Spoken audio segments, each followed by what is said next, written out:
Hey people, I'm Graham, and we're talking about individuality. Individuality is discovering who you're meant to be so you can make a difference.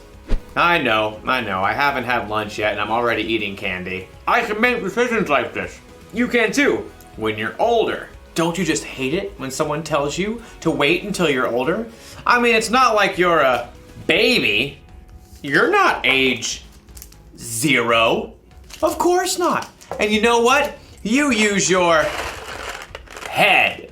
You're no dud. Why should you have to wait until later for what you want now? There's got to be a better way. Well, in today's story, we'll learn about a young man named Timothy and his mentor, Paul. Why shouldn't Timothy be able to make a difference even though he's young? Well, it turns out there's just no reason. I don't think that's spelled the same. See you when you get back.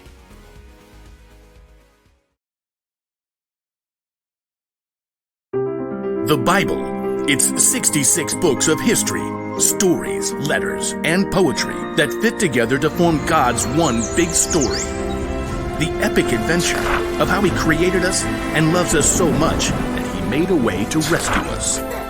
As we travel through the Bible, from Genesis to Revelation, we discover people who met God and found their lives changed forever. Now, for an amazing story. Inspired by the book of 1 Timothy, chapter 4, verse 12. Timothy of Lystra must have felt like he lived in two worlds. His mother, Eunice, and his grandmother, Lois, both were Jewish and believed in the one true God. Hear, O Israel, the Lord our God, the Lord is one. Hear, O Israel, the Lord our God, the Lord is one. But Timothy's father was Greek and likely not a believer. Just work hard and be a good man, son. That's what really matters. Okay, Dad. One day, two men arrived in Lystra. Timothy may have heard them speaking in the center of town. Jesus is the Christ, the Son of the living God. You can turn to Him now. One of the two men even healed a man who had never been able to walk. The crowd was amazed. The gods have come down to us in human form. Uproar engulfed the city. People even tried to offer sacrifices to the two men, Paul and Barnabas, as if they were gods.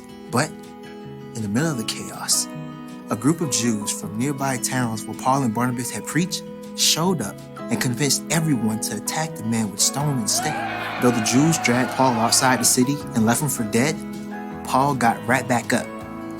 Timothy really surely heard about it. The power of this Jesus is real. Paul left for Derbe the next day and returned again to Lystra. Timothy, his mother, and grandmother all listened to Paul's teaching, and all three became believers in Jesus. Paul continued on his journey, but left behind a small, thriving new church. We must pray each day. And teach each other. Timothy, in the meeting tomorrow, you should tell the story Paul shared.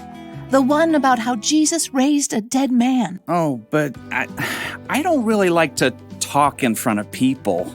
I think you shall do very well. By the time Paul had returned several years later, Timothy had become a faithful disciple of Jesus. Everyone at the church spoke well of him. Timothy knows all the Hebrew scriptures. He is kind to everyone, not just those who are Jewish. And his father is a Greek man? Oh, yes. Paul was looking for someone to help encourage new churches.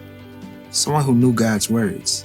Someone who could speak to people from all different backgrounds.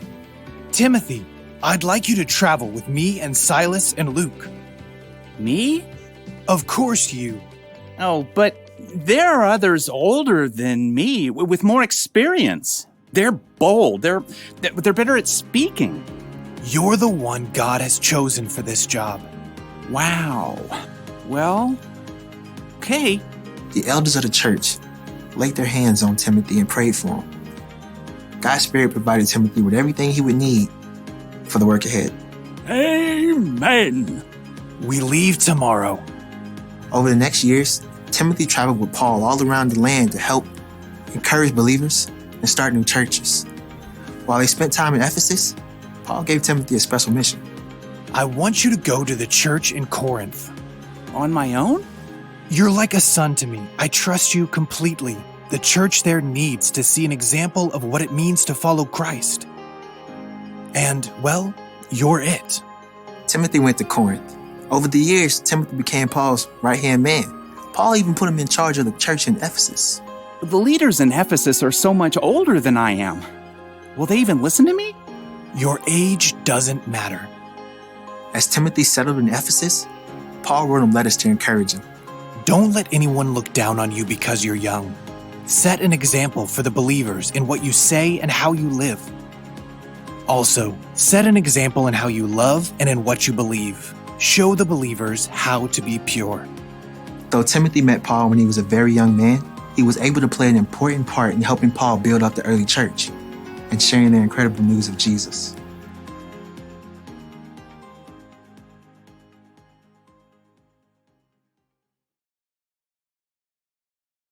When Timothy was still a young man, the Apostle Paul wrote him a letter.